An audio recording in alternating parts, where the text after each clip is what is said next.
43. 42. 41. 40. 39. Number 1. 39. 38. 37. 36. 35. 34. 33. 32. 31. 30. 29. 28. 27. 26. 25. 24. 23.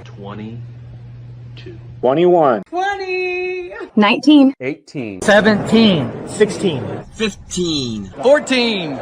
13. 12. 11. 10. 9. 8. 7. 6. 5.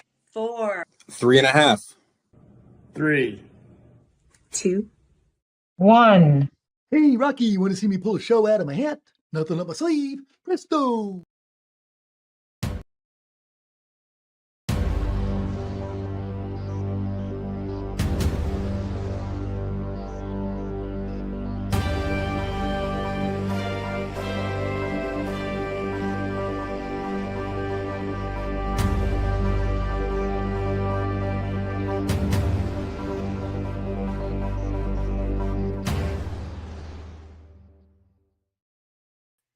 Hi, and welcome to the Mouthwash Talk Show, a minty, fresh take on life.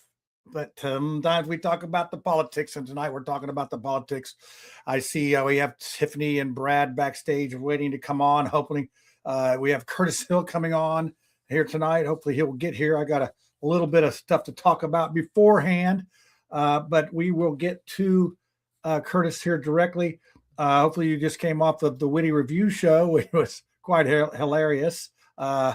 He really has a different way of presenting things. It's definitely entertaining and he's informational. So that was a good show. So we have our people in the house. Let me get my glasses on here. Let me get to my list. Let's go through the fun stuff first. Let's go through the fun stuff. So hey, we had a great time at the baseball game last Friday.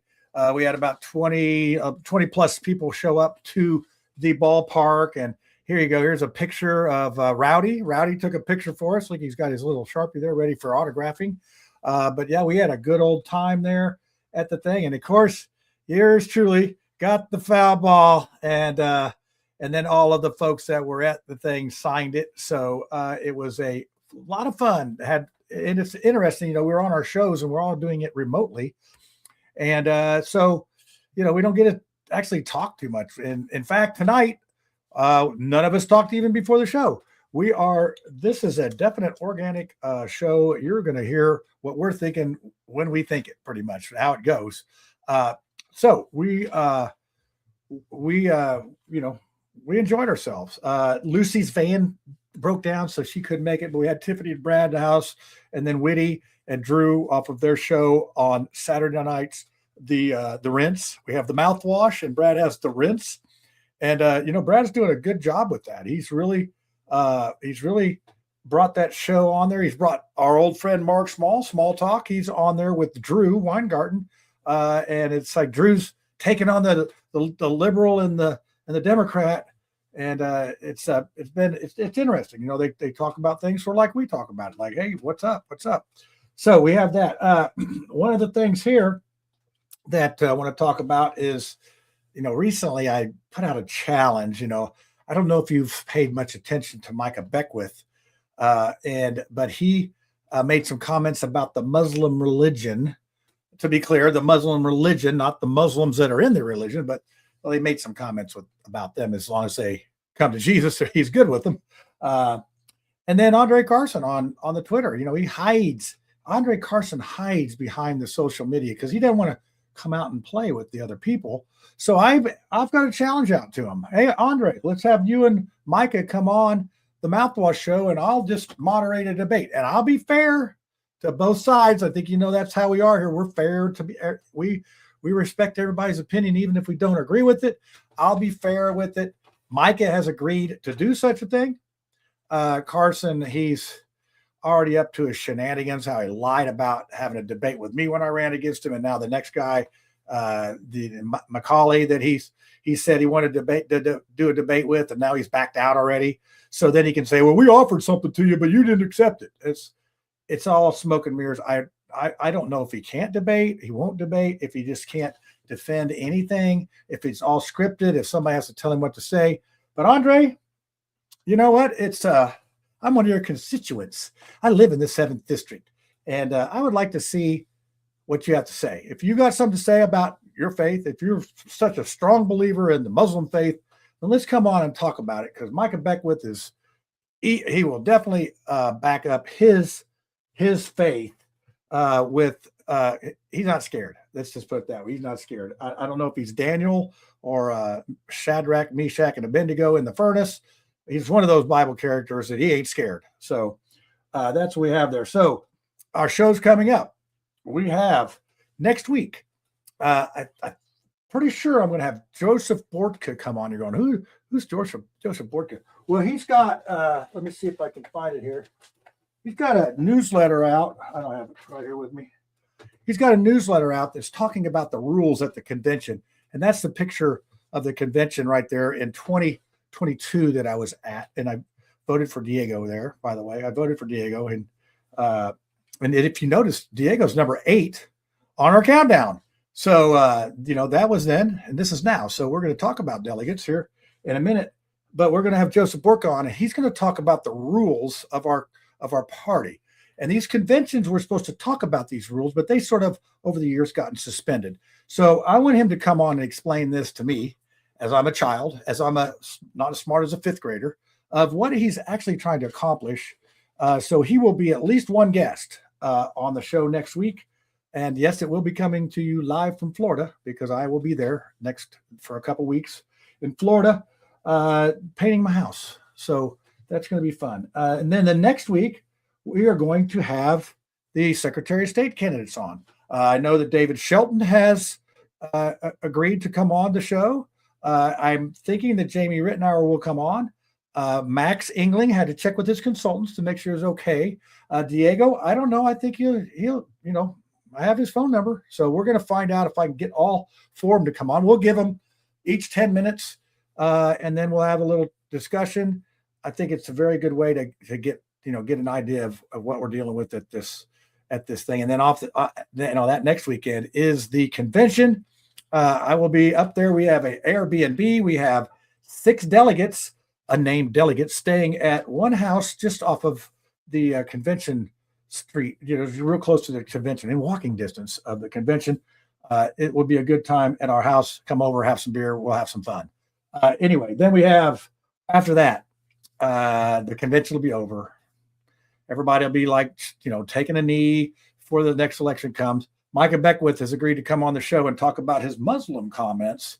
So you want to buckle up for that. So all I got to say is we have a great lineup coming up, a great lineup of shows that we will come and do and have that going. So I do not see Curtis backstage yet. So let's see what he said here. He is, he doesn't have the link. So I will get this link to him. Bear with me for 1 second. I'll tell you what I'll do. I have a clip of Curtis here when he was running in 2020. And if you remember, that convention was canceled due to the COVID. And we had to vote online. And I didn't like it because I paid a freaking $100 to go to this convention, and I didn't get to do it because, it was, Curtis, we had the, now where is my thing here? Hold on. Let me see. That's the good thing about being a producer. Here it is. I found it. I see Tiffany's coming on in another spot. We're falling apart here a little bit at the thing. So let's see if I can get it here. Okay. And let's go. Mr. Chairman, delegates, we're living in a historically challenging time. A worldwide pandemic, an economic collapse, racial discord across America, and anarchists sowing seeds of discontent and spreading fear and division in our state and nation. My fellow delegates, I offer you continued bold leadership for a time such as this. Over these past 2 years, I have been the subject of relentless attacks and smears, the likes of which few have endured. Some Republicans who seem too afraid to fight for what is right are following the Democrat strategy to question my ability to win in November. Look, I'm not perfect. No one is. But like President Trump, I have faced accusations and investigations designed to destroy me politically. Like President Trump, I am a threat to Democrats and their radical liberal agenda. Both President Trump and I are wounded, some would say, and yes, we are both warriors with battle scars. But I have grown stronger and wiser from every experience. And with the help and support of my fellow Hoosiers, I have compiled a record of achievement that cannot be ignored. Like the president, I have stood my ground, renewed my faith, and continued to do my job. As Indiana's Attorney General, I have a national reputation for boldly defending life, culminating with my recovery from Illinois of the 2,411 abandoned remains of aborted babies. I personally presided over their burial service, providing them the dignity in death they were so tragically denied in life. I consistently defend Indiana's right to restrict abortions, and Indiana is now recognized as the national leader among states fighting for the life of the unborn children. The NRA has publicly thanked me for my actions in support of the Second Amendment, ensuring that law-abiding citizens have the right to self-defense, especially during times of uncertainty, such as a pandemic. I am the proven conservative who has guarded your guns and defended your homes. I am a believer who successfully challenged religious discrimination in COVID-19 shutdown orders that failed to acknowledge the right to worship as constitutionally essential. And I don't just talk about federal overreach. I fight it at every turn. This includes successfully suing Obamacare as unconstitutional. I believe that marriage is the foundation of strong Hoosier families. That's why I stood strong for marriage in the Republican Party platform. And I'm a winner. I have won every election I have ever entered, including 4 terms as Elkhart County prosecutor. I hold the record in Indiana for earning the most votes in a single election because 1.64 million Hoosiers voted for me to become the 43rd Attorney General. That is more votes than any governor, attorney general, or other statewide office holder.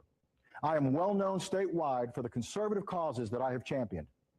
Those who say that Hoosiers will enthusiastically cast their ballot for President Trump and then turn around and vote for a left-wing, pro-abortion, soft-on-crime, pro-sanctuary cities, liberal Democrat for Attorney General just don't understand Hoosier voters. The Democrat Party would like you to take me out because they know they can't. For a time such as this, we need a new era of unity and togetherness as conservatives, as Republicans, as Hoosiers, and as Americans.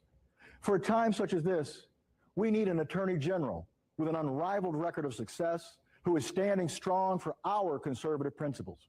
For a time such as this, we need an Attorney General who has proven his toughness in battle, who will fight for the soul of our state. I have fearlessly defended our freedom and steadfastly protected our families. And when it's time to fight that liberal Democrat, I'll be armed with faith in Almighty God, the unified strength of the Republican Party, and a solid record of conservative victories unmatched in America. I humbly ask for your prayers, I respectfully ask for your support, and I gratefully ask for your vote. My name is Curtis Hill. I am the Attorney General for a time such as this.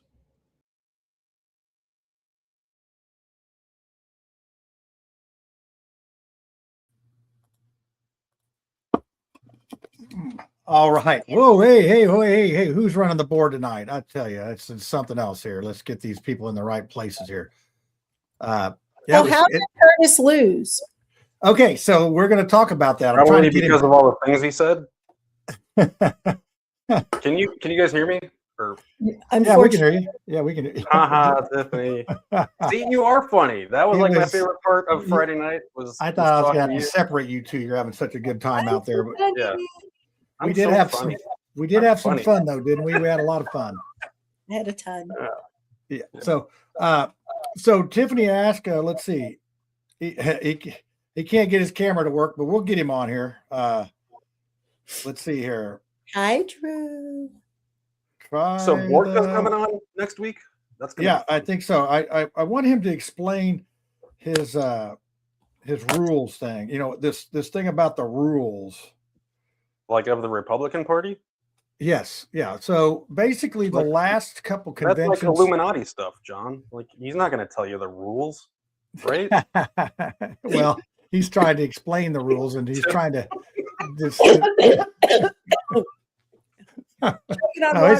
I know, right? It's a little bit of a hot mess. A little bit of a hot mess here at the Chateau de Marseille studio with it looks like Brad, you may have a little bit of a timing issue.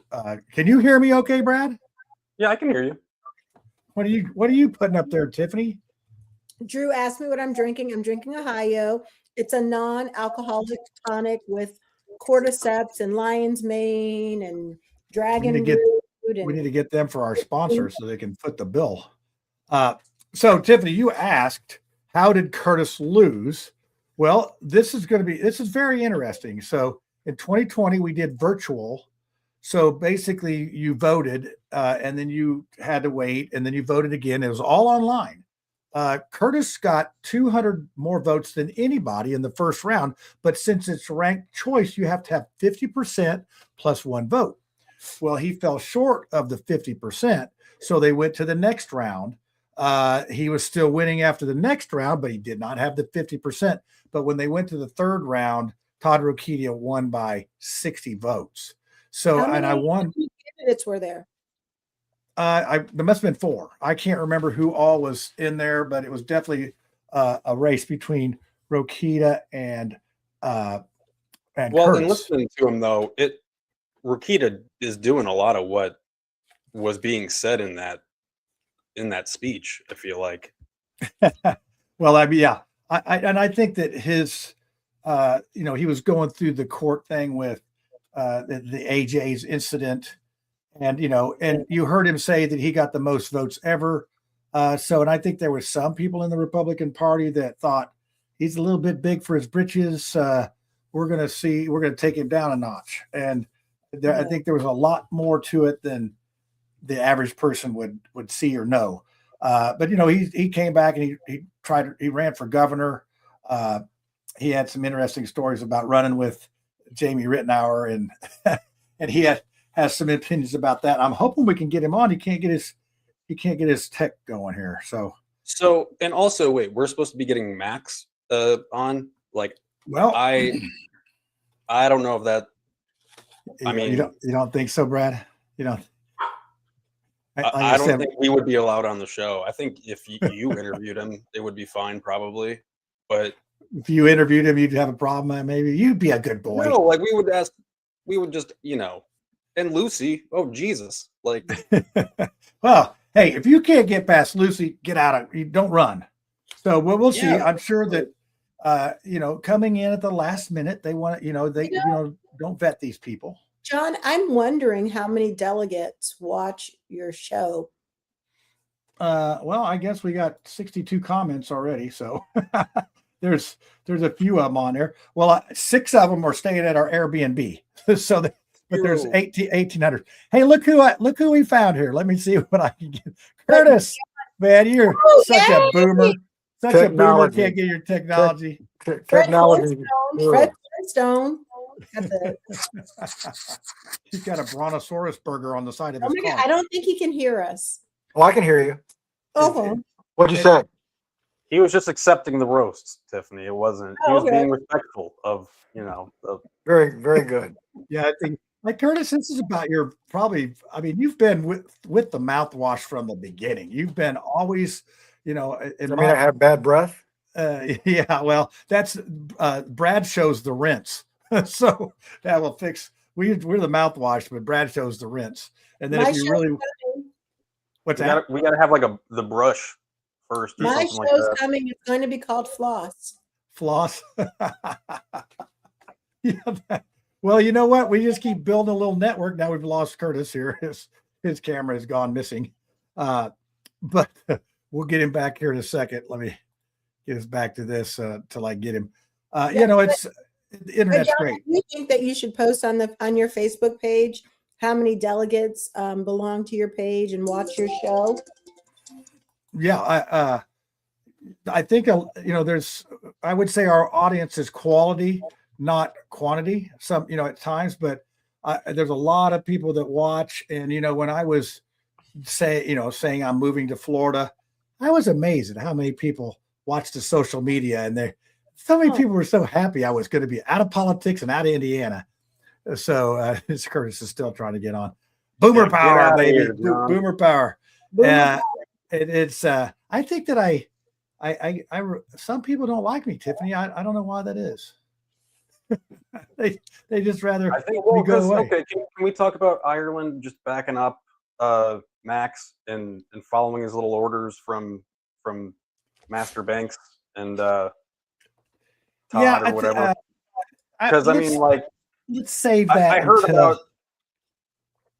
Yeah, I was going to say, let's save that until we get Curtis back on. I know he's going to have some thoughts on that, but you know, the process is what is interesting. And Curtis is just having some troubles with that camera. It is interesting why we have primaries for some people, but yet we have a convention for others. And you know, basically, we have 1,800 delegates that are going to select, and or in Banks's case, like you said, he's going to select for us who we're supposed to vote for. Oh, yeah, we got him back again. Let's see.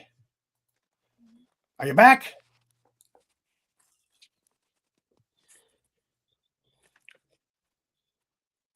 You can't hear us? We're not talking. We haven't spoken yet. Like, we didn't start talking. We're trying to really mess with him. Nobody say anything. Just move your mouth.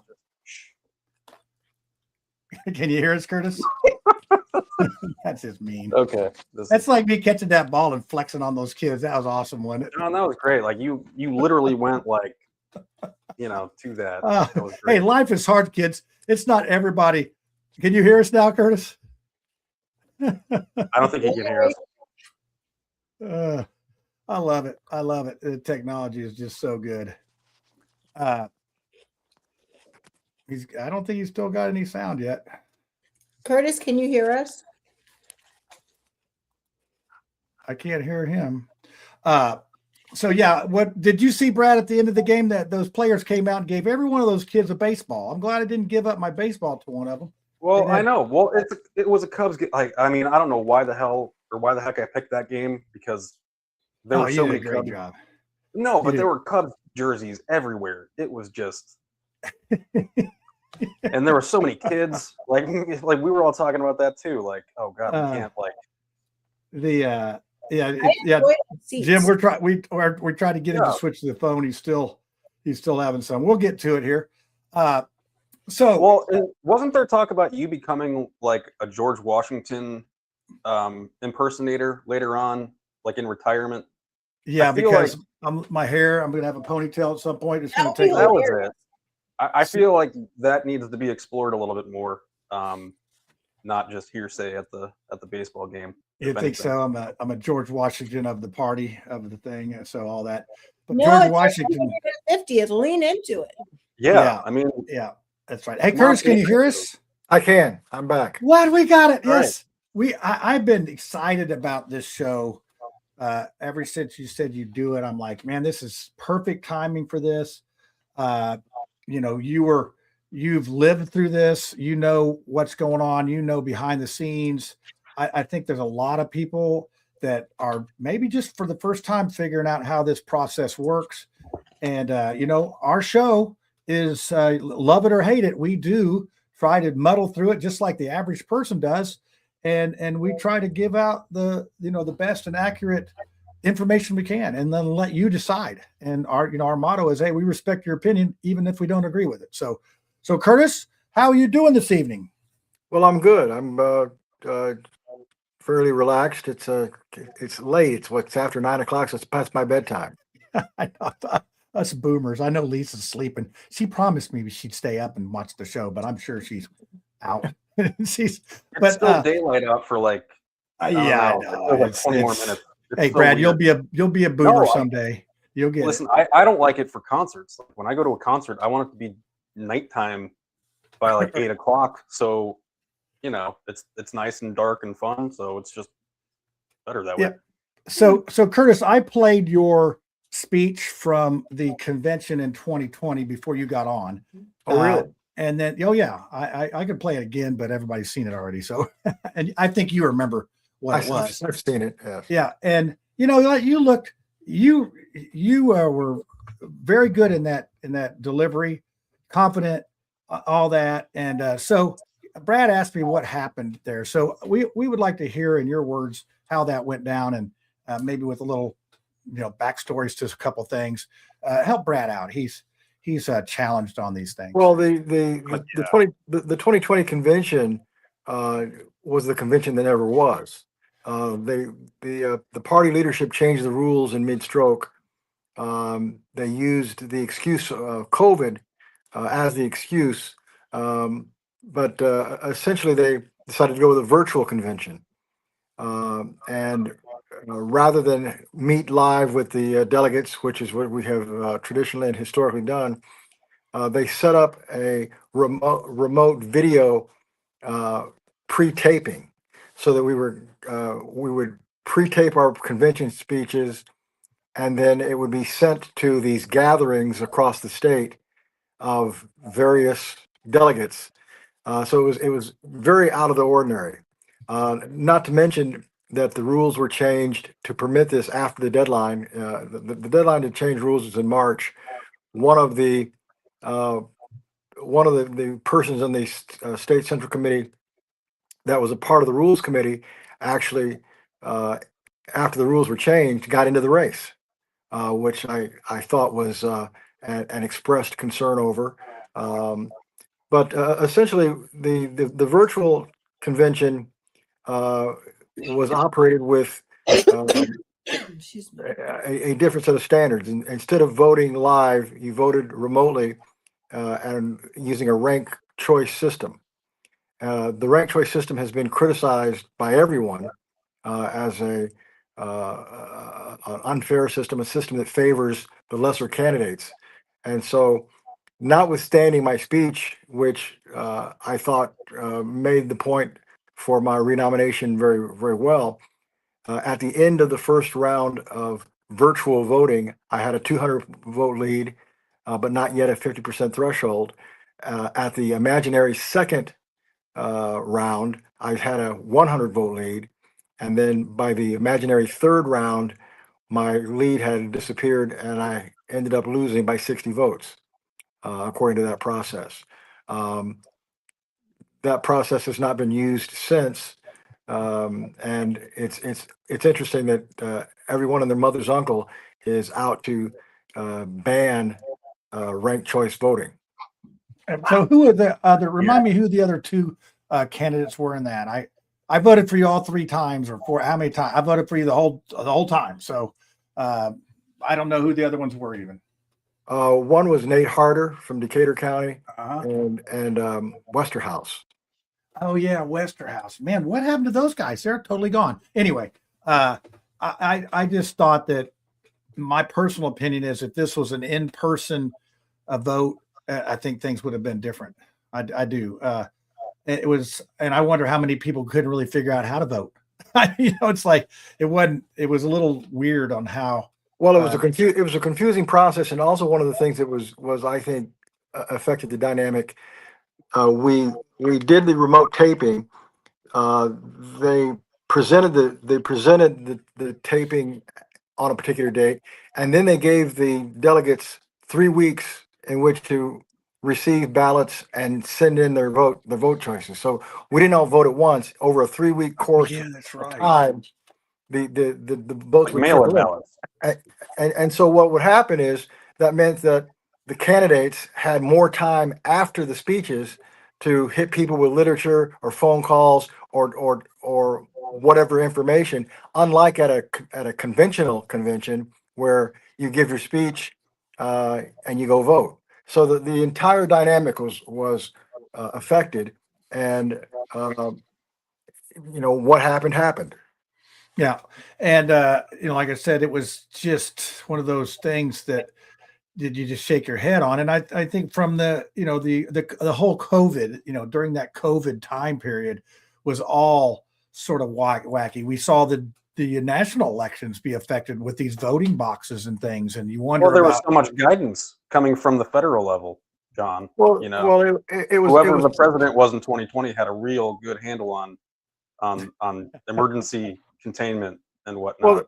Well, there was no good guidance coming out of Washington. I mean, what I remember in March of 2020 was I was one of the few elected officials in the state of Indiana that was saying poo-poo to this thing called distancing and all things COVID.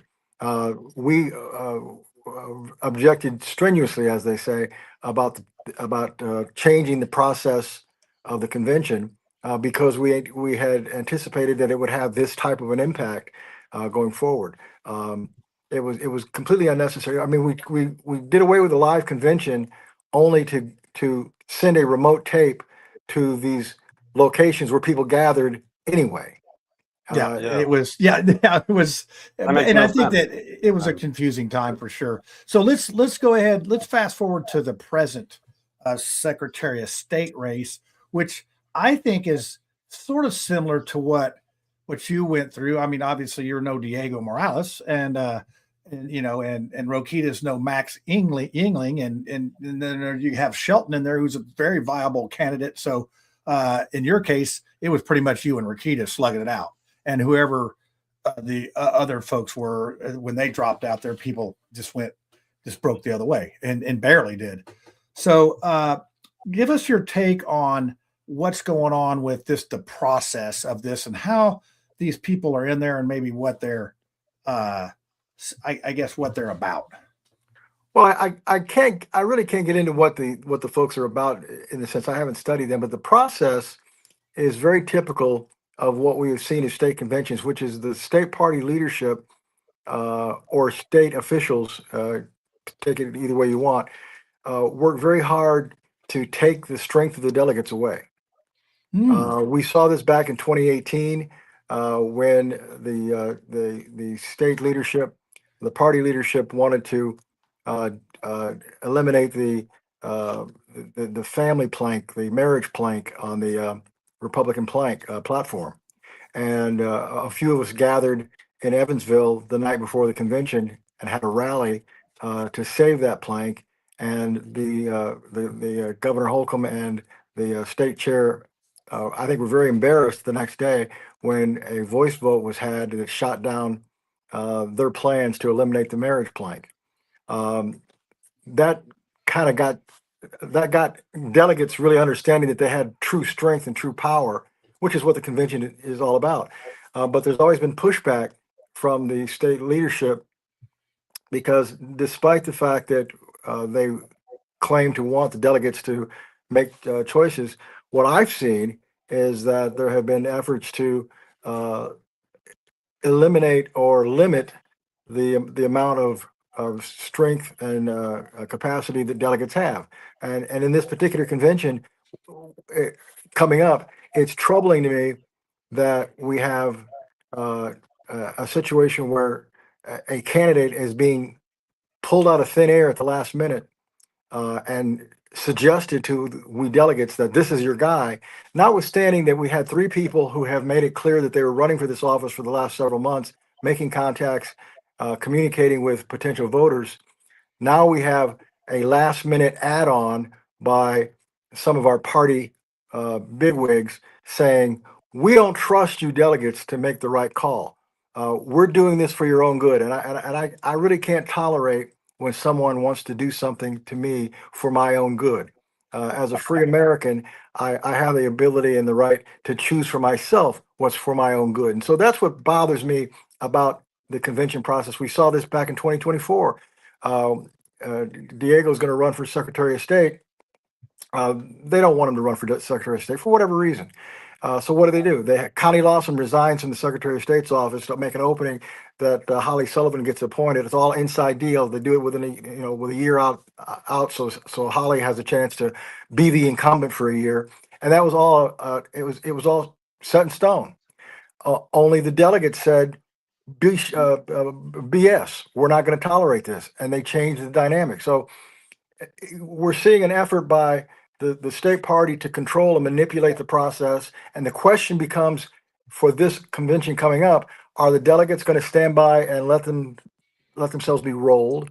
Or are the delegates going to stand up and say, no, we make the call ourselves. Thank you very much. Yep. So I think in the process, God, I hope it's the second one. Just, you, it bothers me so much that that's the way that it's chosen, by the way, still just. Well, it is a messy process. It's definitely sausage being made. So here's what I'm thinking. So if Max Yingling does not win on the first ballot, and this is a very similar scenario to what happened to you, Curtis, the next ballot, if he doesn't get his 50%, the next ballot, whoever drops out, I don't think any of those three other candidates, whoever it is, they're not going to vote for Max. If he doesn't get that 50+1 on the first thing, I have to have a hard time of seeing him get there, because those other candidates, when they drop out, they're going to shift over to one of the other two. And I very well think that whoever gets second most votes, and in your case, it was Rokita, they go to that one. The person that didn't like you was going to go to Rokita, and that's what's going to sort it out. So I would say after the first vote, if Max doesn't win, the person who gets the most votes on the second ballot has a really good chance. So I don't know, am I way off on that, or so I don't think you're way off, and I think it's a matter of who's leading. It's a matter of who's leading, how much they're leading by. The different dynamic over the virtual convention compared to the live convention is that momentum matters.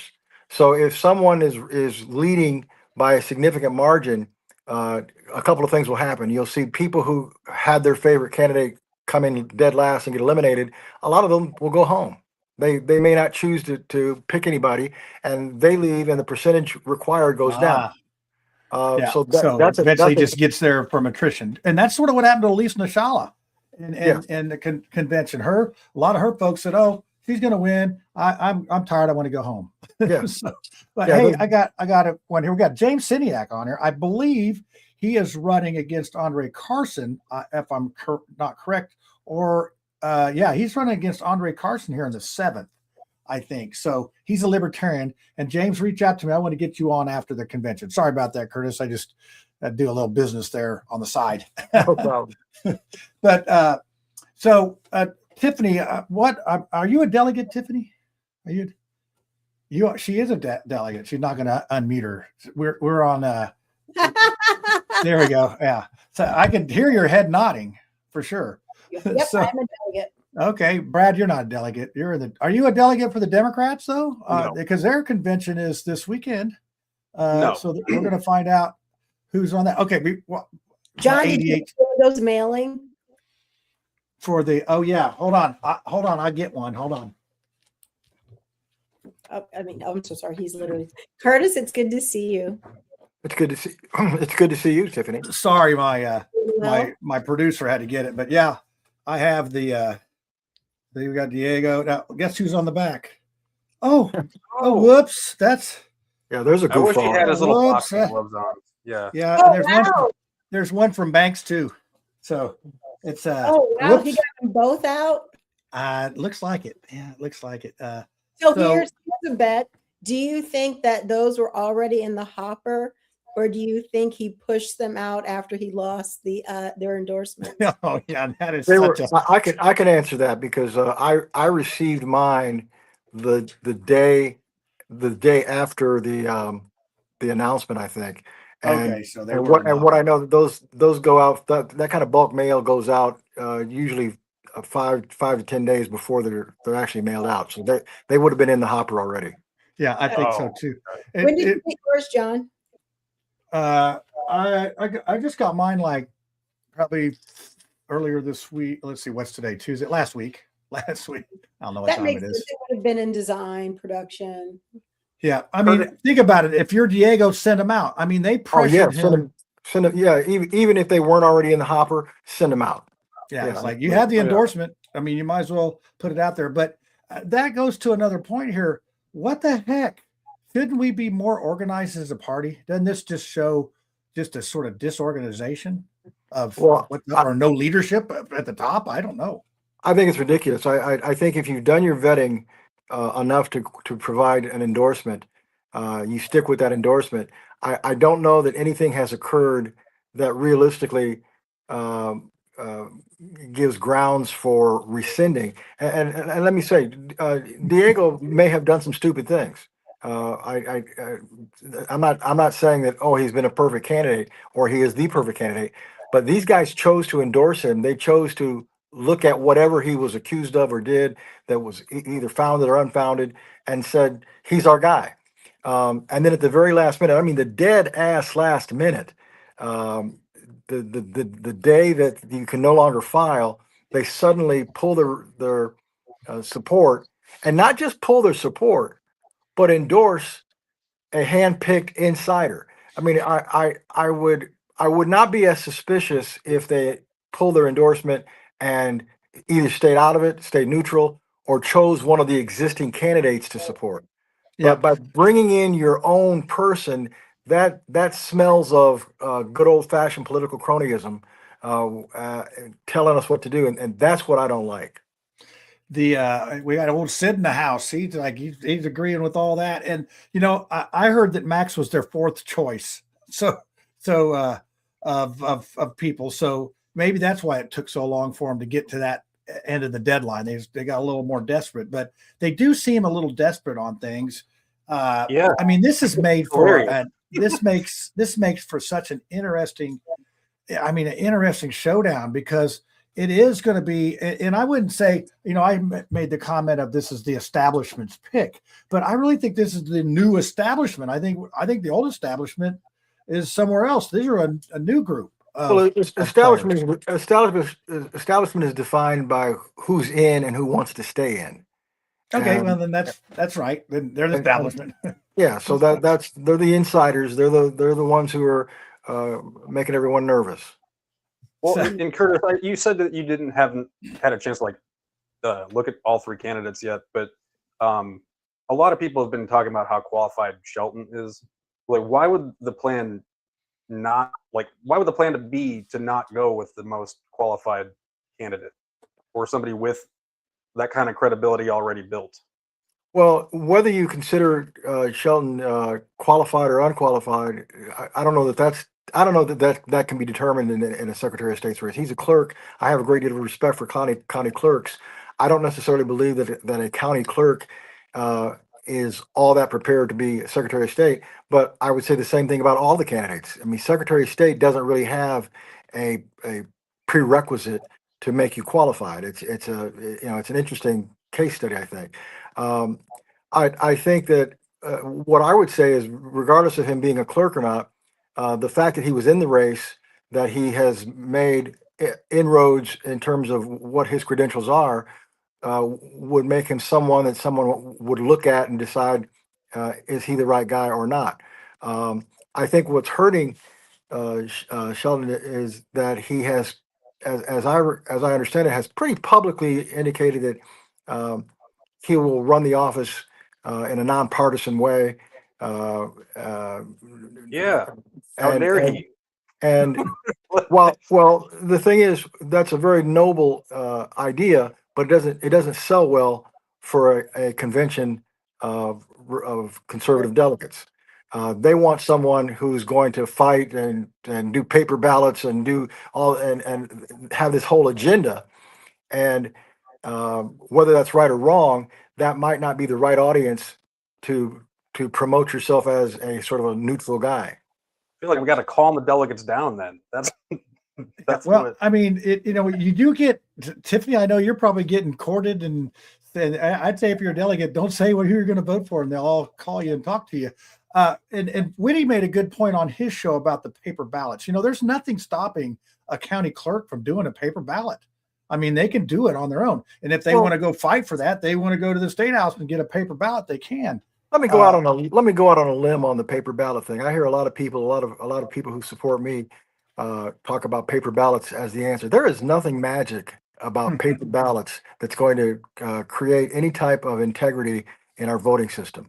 And I'll go back to the years that we had punch cards, the hanging chads. I mean, there's always a system that's designed to be effective, and there's a way to break the system.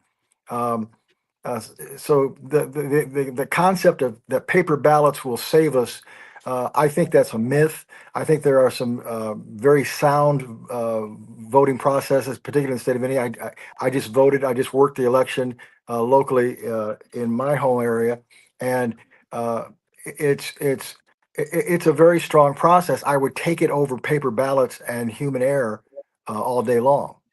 So I just wanted to make that point clear. Yeah, I think one of the things that as a society, we've gone from a 15 minutes to needing it in 15 seconds.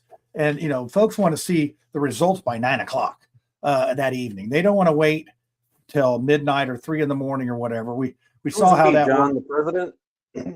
Well, it's but at the same time, our trust needs to be in our voting and all that. Yeah. And I think Indiana has a pretty good handle on that, as far as I can tell. I think one of the criticisms I heard about Shelton was that he thought that all the elections were perfect. We found one person in Knox County that didn't vote, and I think that turned some people off on things because they just we want to have it's rigged, it's blah blah blah. So you're not going to please all the people all the time, That's type right. of thing. It takes no election's perfect. There are anomalies in all elections. The question becomes: are there a consistent pattern of anomalies that make it clear that there was a collusion of a magnitude that could impact an election? That's the critical piece. So you can't say it's foolish to say that there aren't problems in an election, but it's also quite a stretch to say that you've got the level of cooperation amongst cooperating individuals that would pull off a expansively fraudulent situation. Yeah, that's a real tough bridge. That is. And my friend Andy Peter, the best photographer at the State House, when we had our press pastor down there, he lives in District 23, and they're still waiting on their results because these races were so close, and some within 3 and 4 and 5 votes. And that's when it really counts. Now, some of them are just such a blowout that the person won. I mean, they didn't.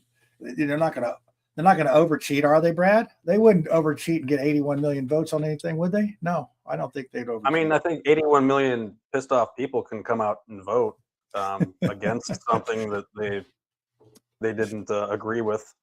Well, hey, now that you mentioned voter turnout, Brad, I'm glad you did. I want to ask the question about the turnout. The voter turnout in Marion County and the state was about 20%. I mean, it was 1 in 5 people. Is that right? Is that the right math? Somebody, I'm 80. Yeah, 1 in 5.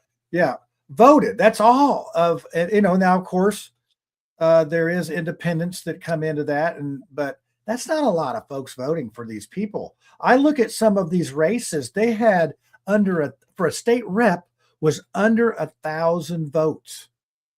That's crazy. And in Marion County, we had, I think, 6 of the rep seats, no Republican had filed. But John, I've asked this before. What happens if, say, 3 out of 5 people vote? Okay. Well, I think would we believe the results? Everybody would say that it was rigged because there's no way everybody could vote like that, even though it would be a good thing technically. Yeah, I think, but you can take this as a difference between a small sample and a large sample in research. Anything over 30 is considered a large sample because if you just take that out exponentially, you will get the same number. And that's the theory behind these samplings. So, maybe that would still be the same if we had 100% instead of 20%, because it just shows you the trend. But if you got a race that's 3 votes, I mean, there's some significance. There's a significant difference there that it can't be ignored. But if these 70-30s, I mean, come on, that's not going to be a fair, that person that got 71. So, you can't really fix that up. So let's do some, we have the Democrat convention coming up. We have the Secretary of State. Believe it or not, the Secretary of State there is a pretty good one too. We have Blythe Potter from Franklin, Indiana, and Bo Bai from Washington, D.C., I think, that are running in the Democrat Party. So what's your prediction? We'll start with our guest, Curtis. Who do you think gets through that? No clue. I haven't followed it. I haven't cared. I have zero interest, so I don't have a single piece of information to make a prediction in that case. I love it. Okay, Tiffany, you're next. I think Bo Bai. I mean, okay. At the Democrat primary. Yes. Yeah. Well, the Democrat, they're having their convention. I don't know where it is. It might be here in India. I don't know where it is even. I know one thing, Curtis. I won't be going to it this year like I did last time. I got sort of chastised for that a little bit. I thought it was a bold strategy, Cotton, but hey, I couldn't dodge a wrench. Is Indy Reporter going? That should be funny. Well, I would say he should get a press. I would think it'd be funny if he got a press patch to that one and not to the. It would be like an episode of Borat. So Brad, who do you think is going to win your convention? I think Bo Bai will win. Are you a delegate, Brad? No. Now, Brad's too busy doing his show and going to concerts. He's too busy living life to be a delegate. And that's my point, though, is that that's what I think people are busy doing, is that people don't want to have to get involved. By the time they do get involved, it's because they're upset about something, and then they get like, that's how you get involved. I think something pisses you off or moves you to, to change and start paying attention to it. But it's hard to convince other people to do it. It's almost like joining a cult. Sometimes, like, if you start talking about politics to people, they're like, "Oh, this guy." Yeah, and I don't know. It's politics and religion sometimes. Is that Jim Sullivan says buy wins, and I think that's a point of name recognition. And Yeah. Curtis, in your piece, you talked about getting over 1 million votes for when you ran, and you have the name recognition for something, and I know you're not done. I know you're not done with things. You're just sort of weighing looking at the landscape. And you know what? I miss you. I miss you being out there. I was thinking about you coming on this show, and I'm like, man, I haven't talked to Curtis in like 3 or 4 months. Evidently, you probably should have run for Secretary of State. Yeah, go figure. That would be, well, Rokita started out as a Secretary of State, and then he went to AG, so why not? One of the things I did hear is in 2012-ish, they stripped or they changed the Secretary of State's duties a little bit, a lot like what they did to Micah with his duties last time around, and that was when Rokita was Secretary of State. I don't know about the duties per se, but they put through what was called the affectionately called the Rokita rule, because Rokita was sticking his name and likeness on everything that he can get his hands on from the Secretary of State's office, and it was considered using the public office for political gain, and so a lot of limitations on statewide officials came up statutorily came about as a result of that. So there's particular advertisements where a statewide office holder can use the title but not put their name on it or put a picture on there. That's called the Rokita rule.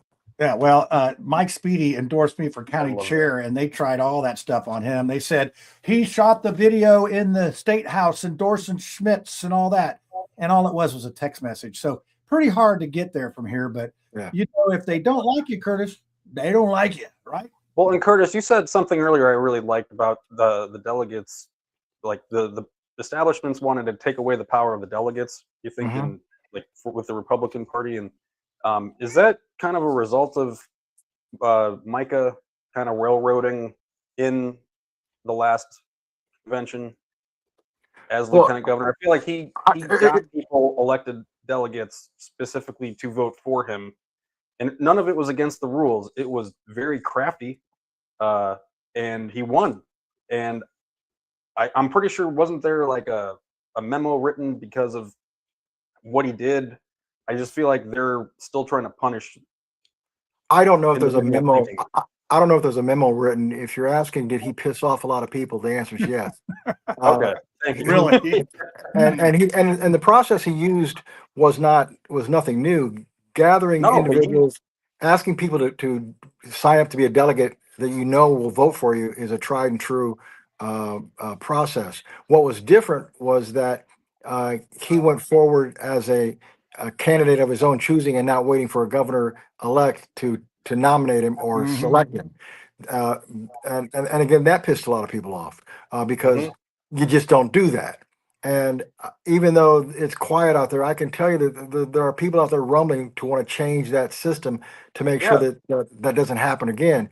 And part of the problem, whether it's politics or just everyday life, people just don't pay attention. People don't think. People don't put in the work to understand the world around them, and that's what happens in these elections. That's why name ID is so important. It's so important because the average person doesn't go beyond the name to figure out what the hell's going on. So you can say, "Oh, I know that name. I'll vote for him." That's silly. When I go to the polls, I oftentimes leave many races unselected, because if I've got some race and I don't know either one of these people, nobody has made a connection to me, I'm not going to give somebody a vote that I don't know about. Yeah, I find myself leaving it blank too. So, hey, here's a good one we're going to finish up on tonight. This is Kim Boyd, West Side. I mean, she is a gem here on the West Side, helps with homeless, endless servant over here on the West Side. Kim Boyd, she wants to know about Greg Ballard. We haven't mentioned that part of it, even though we're talking about the GOP nomination process this weekend. What about beyond? Whoever wins these conventions, and Greg Ballard, what's up with that? Anybody want to challenge? Anyone want to take that on? Look, Tiffany muted hers. She don't want no part of it. I think it's it's interesting. I thought at first he was running as an independent. I think now he's running as a libertarian. Is that no, Lincoln correct? Party? I believe he's running as the Lincoln Party. And what I'm thinking, if they get 10%, then they could be a minor party. He has spent $150,000 getting signatures, so there may be a chance he gets them. And I would think so, because not everybody's counties like Marion County as far as trying to get signatures approved. But he's got to get 38,000. He's got to get 38,000 signatures by June. I see that as a spoiler candidacy. I don't know that candidacy would be taken seriously as a real contender, but it could present a problem for one of the main party candidates. Which one? That's it. I would say that typically it would be a problem for the Republican candidate, given that Ballard is a former Republican, somewhat well respected from what I understand or what I gather. So I would think that it would draw from the Republican candidate more than the Democrat. But it also depends on how much support he gets. Yeah. So Ballard would drop out if our candidate was someone other than Diego. That's a good question. Maybe. I've earned my paycheck. Thank you. Double it. That was such a good question. Double that paycheck. So, yeah, that would make you think for a minute. I think that he's trying to get this party going. So I think that's it. He's trying to get 10% minimum to be able to go and be able to have another party. Now, I remember when I tried to run as mayor as an independent, he gave me the stink eye about doing it as an independent. And it was like, dude, he wouldn't even talk to me. And I remember after I won a bike race, he sure was talking to me then. And me and Lisa and Winnie had a beer out there on the circle after I won the Indy Crit. We were all like chummy. But then I tried to run as an independent, and I was a bad guy. So, but speaking of bad guys, here, I wasn't going to put this up, but I'm going to. Piper, I don't know who this John Schmid guy is, but I need to live another 25 years because he's going to have enough money to raise funds to get a granite full-size rhino on my tombstone. I guess that might be a tombstone pizza or whatever, but I don't know where that comes from. But I like I said, we respect everyone's opinion, even if we don't agree with it. So bring it. I'm not scared. They've done a lot to me. I know, Curtis, you've had your skin is pretty darn thick with the stuff that they've thrown at you. And it's like, hey, when you catch that ball at the game, you flex on those kids. You tell them who's boss. And, everybody's getting pretty uppity about Pride Month, making new months now. This is just funny to me. So I know. If you don't want to do Pride Month, don't do it. If you want to do it, do it. It's like, come on, this is America. This is America, land of the free. We can do what we want here. Brad, what are you really talking about? I'm sure there was something behind what you said. I don't know. Nothing. That's what to cause trouble. I don't speak like that. I actually wanted to talk about the 1.776 billion because now it's not going to happen. So everybody's yelling. Drew was giving me crap about it last time, and so yeah. So it's not going through. Yay. So and then we got James. Hey, James, thanks for watching the show here. He's a libertarian. They need to get 2% of the Secretary of State vote to keep their status as a minor party. And you know what? The minor party, they have to do all of their nominations at the convention. Let's do that. Let's make this our last question. go ahead. You go that question, and then I'll use this one to finish the show. So, Curtis, you've talked about how at different conventions they've changed the rules and different things have happened at different times. Do you think if by pulling the endorsements from Diego and kind of changing the situation and bringing in a candidate at the last minute, if the establishment is able to oust Diego, do you think that said establishment would try to manipulate the system at our next convention to get a different lieutenant governor choice if it were something other than a potential governor wanted? I think that's a possibility, whether or not they're successful in this particular convention or not. I think that there's always going to be lurking in the shadow a so-called establishment type or establishment system that wants to control or maintain the status quo or keep people down or keep people out. It's really about retaining power or preserving the interest, the individual interest of the candidates or the particular party apparatus. So I think it's always going to be the case, whether they're successful with this or not. There are people out there that I'm sure want to change the system so that another Micah Beckwith situation doesn't occur, or even to impact him. And it's always good to look at the rules and expand the rules or modify the rules to be more inclusive of the voter system, to make sure that people have information, that they have access, that they can vote. But what we're really seeing are efforts to marginalize delegates. I mean, if you think about it, why do we have conventions?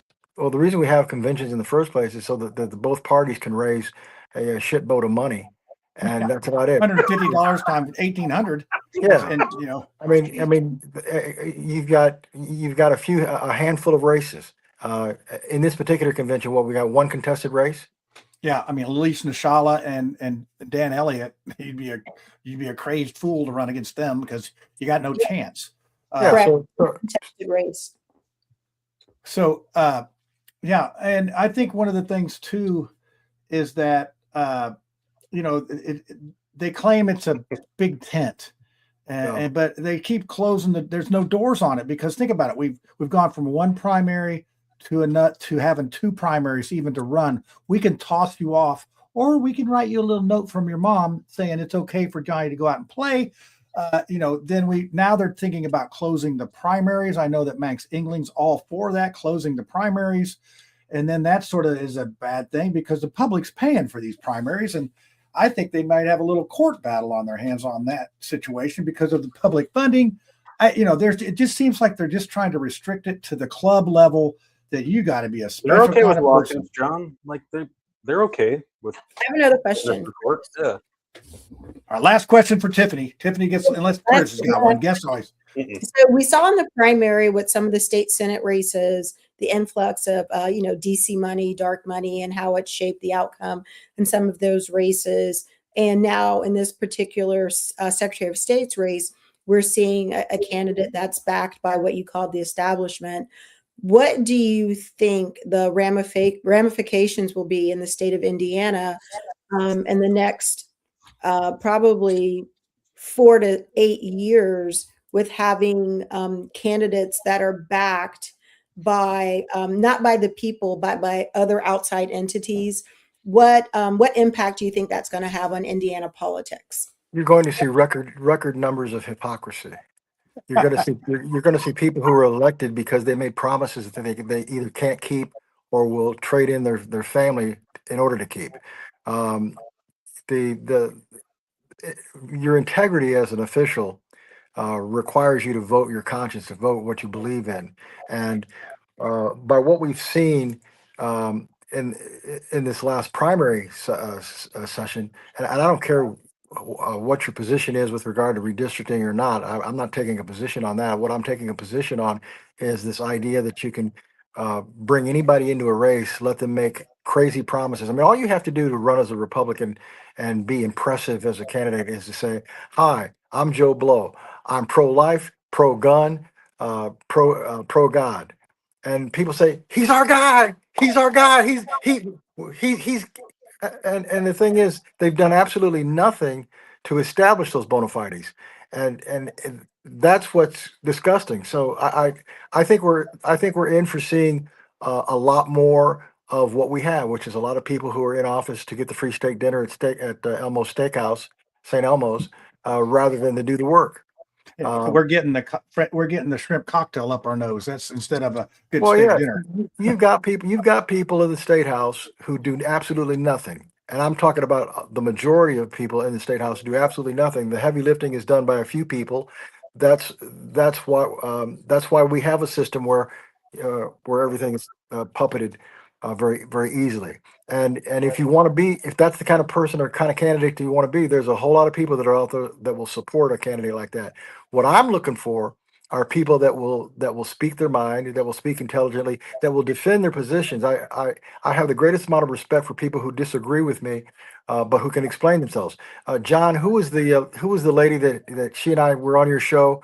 Complete opposites. Dana Black. Dana Black. We had the best time. Dana Black could not believe how many times she agreed with Curtis Hill.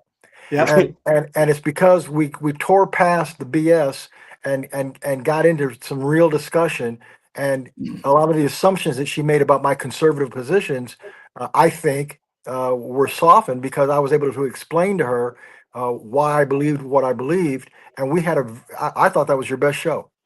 Yeah, it was. I clipped that and I use it and all that. And you know what? That's one of the things we're going to end it on this. And Curtis, that's what you have always stood your ground. You've always done a good job explaining yours. And I go back to the story about the 12 Black Lives Matter kids that came down to the art center, and you took time to come down and spend 2 hours with them, talking with them. And a couple of them were pretty hostile towards you. And you still stood there and explained what you do. We need more more elected officials that are willing to do that instead of go run behind a higher up politician and let other people endorse them.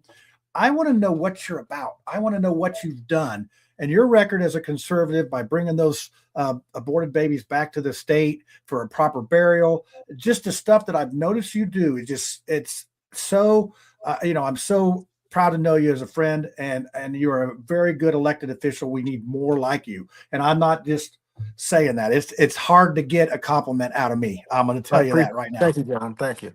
So, folks, this has been a great show. Curtis, I think you're up there with Micah Beckwith and some of our other regular guests as far as appearing on the show. Always take the phone call. Always a great discussion. I always feel a little smarter after I talk to you. And I wish you well in the future, and we'll look forward to going up there and drinking free whatever margaritas and rubber chickens at the convention together. And your wife's a delegate as well. So my wife is a delegate as well. Yeah, we're going to have some. Yeah, it's just going to be old mouthwash party. So Brad, Are we going to do a show from there? Boy, you are asking a lot. I could barely get you all online tonight. You want me to do a remote? Hey, I'll try it. Thank you to the chat though too. That was fun. Yeah. But isn't it Father's Day weekend? The June 15th. No, it's the weekend after. Yeah, it's the weekend. So the Republicans are before. I mean, the Democrats are before. Then we have fathers. We just got to squeeze it in there. Then the Republicans. So that's how when it goes. Is Father's Day? I thought it was like June 21st. June. No, it's not that, is it? It's like usually June 15th. Or June 15th or something. Are you sure? My kids will remind me. My kids will remind me when it is. A Monday. It's hard. No, I really think it's on Father's Day weekend because I think somebody was complaining Father's about Day weekend. The convention is okay. Well, maybe it is June 21st.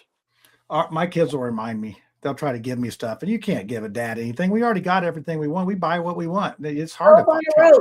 Every dad needs soap on a rope. And a tomato plant. Buy them a tomato. No, we're doing a special episode of the Rinse for Father's Day. That's it. That's okay, cool. Yeah. By the way, catch Rinse and Witty Reviews here on the Chateau de Marcel Studio Network. We have the shows. Someday we may be Ted Turner Network. He is gone. Somebody's got to take over him, so we could be that.